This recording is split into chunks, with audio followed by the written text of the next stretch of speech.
tiga hal yang perlu diingat. Pertama adalah entresnya bagus, keduanya rootstocknya bagus, ketiganya medianya bagus. Hei coy, nganggur coy, jangan dianggurin aja. Ayo kita tanam anggur. Oke coy. Hai coy, apa kabar coy?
Halo, assalamualaikum warahmatullahi wabarakatuh.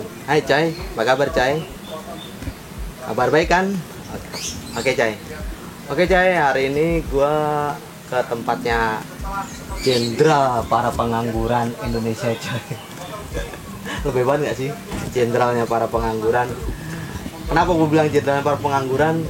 Karena Pak Pri ini adalah di Jabodetabek ini ya, Bekasi, Jakarta, Depok, Tangerang, pokoknya Jabodetabek dah.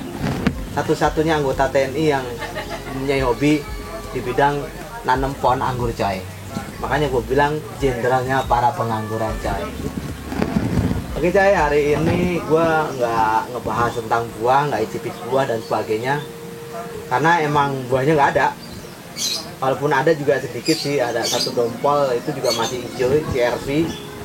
Satu dompol, terus Nizina, Jupiter juga masih kecil-kecil dan sebagian banyak rata-rata lagi pada kembang gitu ya. Terus gua ngebahas apa? Gua mau ngebahas tentang apa namanya? Kalau kita bibitin anggur itu kita kenal grafting coy. Jadi gua ngomongin cara grafting tapi ngomongin apa namanya ya? Entres dan cutting yang potensial untuk digrafting agar cepat tumbuh itu yang gimana coy. Tapi sebelum itu coy, jangan lupa subscribe channel gua ya di coy, karena subscribe itu gratis dan halal coy. Oke coy, nggak usah lama-lama, kita temuin Pak Pri, jenderalnya para pengangguran coy. Oke coy, salam pengangguran. Oke coy, ini dia nih jenderalnya para pengangguran. Kalau saya bilang dulu ahlinya para ahli, sekarang ganti status jenderalnya para pengangguran. Karena satu-satunya coy, mungkin ya satu-satunya yang ada di Jabodetabek yang apa ya, berstatus aktif TNI Marinir.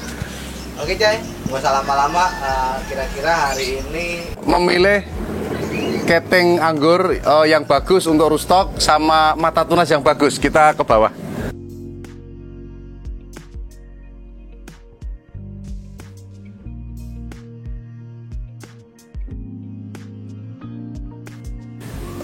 Saya contohkan ini entres jenis akademik ya. Jadi di mana mata tunas yang bagus, kalau menurut saya yang sudah saya praktekkan berkali-kali, yang hampir 100% berhasil dia tumbuh, itu dia berwarna merah, mata tunasnya merah. dan dia metungul ya, muncul dia seperti ini. Ya, bisa disetting pelan-pelan nih. Ini potensi nih, merah, ini merah ya. Kelihatan trubusnya nongolnya kelihatan banget.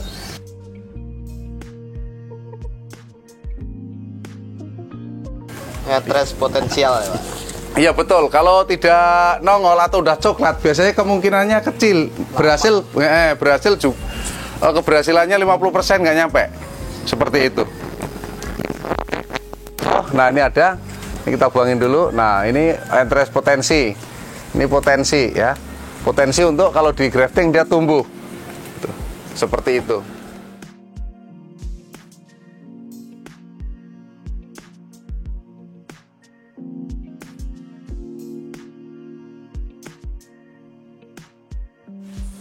Para pemirsa, ini adalah peti-peti kayu ya, saya buat gunanya untuk menciptakan rootstock ya. Ini namanya kaulus, kita mengkaulus. Kaulus itu bahan dasarnya dari kokopit, sabut kelapa yang digiling ya. Satu karungnya biasanya 15.000 sampai 20.000-an. Nah ini gunanya untuk mengubur keting atau rootstock. Nah ini rata-rata saya punyanya rootstock Alfonso dari Bali. Karena kalau nyari Isabella Red Master di Jakarta udah susah. Mau nggak mau kita impor dari temen jual kita beli. Nah bisa dekatkan sini mas.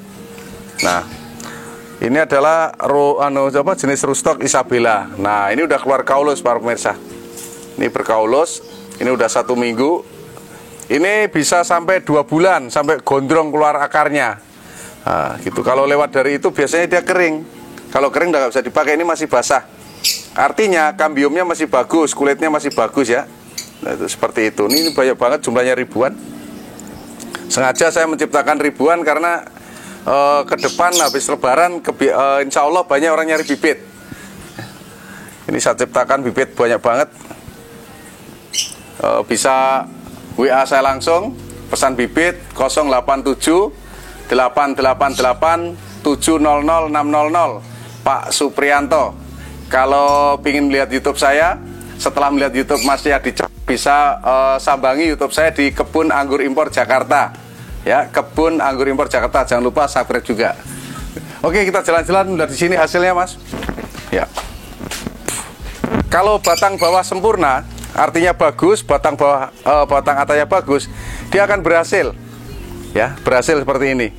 Nah, tapi kalau batang bawahnya dia nggak bagus, terus atasnya bagus, dia akan kering. Contohnya seperti, bentar, kita cari contoh dulu. Nah, seperti ini, dia akan kering, ya, tidak berhasil. Tapi kalau batang bawahnya bagus, atasnya nggak bagus, artinya batang rootstock lokal ini bagus, terus yang entres impornya nggak bagus, dia akan tumbuh seperti ini. Nah, ini contohnya. Dia tumbuh lokal, terus yang impor mati. Ini. Jadi butuh kesempurnaan. 3 hal yang perlu diingat. Pertama adalah entresnya bagus, keduanya rootstocknya bagus, ketiganya medianya bagus. Karena kalau medianya terlalu asam, artinya banyak menggunakan pupuk kue kambing atau kue sapi, waktu penanaman pertama itu kemungkinan juga tidak berhasil. Apalagi basah ya. Tuh.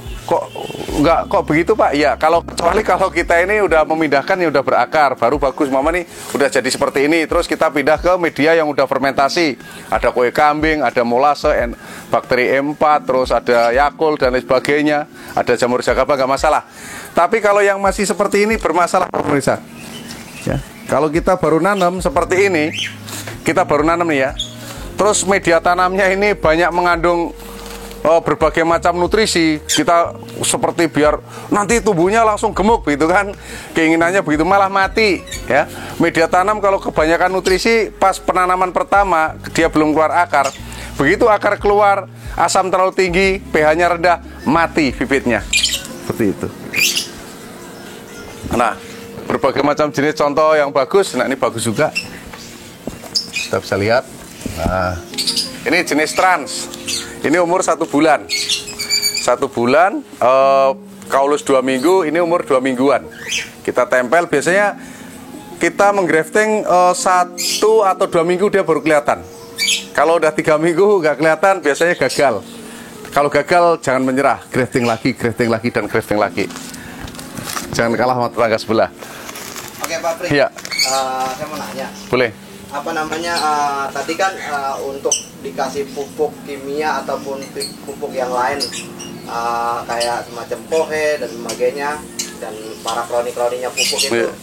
kira-kira yang udah berakar itu tanda-tandanya apa Pak? Kalau Oke. bibit itu Kalau untuk bibit tanda akar udah banyak, itu ditandai dengan keluar sulur ya. tersulur. Keluar sulur. Kalau udah keluar sulur bibit berarti akar udah banyak, udah gondrong. Nah, itu bisa dipindah ke planter bag atau pot yang gede atau di tanah. Setelah 2 minggu silahkan dicoba dengan NPK 1616 Mutiara atau mungkin Ponska juga boleh. Ingat jangan terlalu banyak karena anggur tidak mau overdosis. Apalagi over kredit ya, nggak boleh kan. Tuh. Jadi nggak boleh overdosis. Cukup kalau saya percobaan pertama 5 butir untuk 1 liter air kita coba. Itu pun dari 1 liter air nggak semuanya, cuma setengah liter aja. 1 liter air bisa 2 atau 3 pohon. Nanti berikutnya kalau dia tidak layu, tidak menunjukkan gejala dia overdosis, layu atau puret daun dan sebagainya, bisa ditambah per minggu ya. Per minggu 10 butir cukup untuk 1 liter air. Seperti itu, sampai dia batangnya coklat. Nah, setelah coklat, pingin pembuahan, diganti dengan MKP. Karena MKP ini merangsang untuk pembuahan. Itu seperti itu, merangsang untuk keluar bunga, merangsang akarnya banyak, batangnya menjadi keras, dan lain sebagainya. Tapi jangan lupa, kalau pengen buahnya banyak, di Excel Brick. Excel Brick itu semua ujung dipotes dulu, ya, supaya pemberhentian pertumbuhan, akhirnya nutrisi balik ke batang. Nah, setelah itu baru selanjutnya bisa dilihat di channel Mas Yadi, Excel Brick Mas Yadi ya, ada ya? Belum ada? Om Eki ya, kalau nggak di YouTube saya, cara pembuahan supaya buahnya banyak di kebun Anggur Impor Jakarta. Nanti Mas Yadi juga bikin juga ya, Excel Brick. Ya. Oke, pertanyaan lain boleh Mas?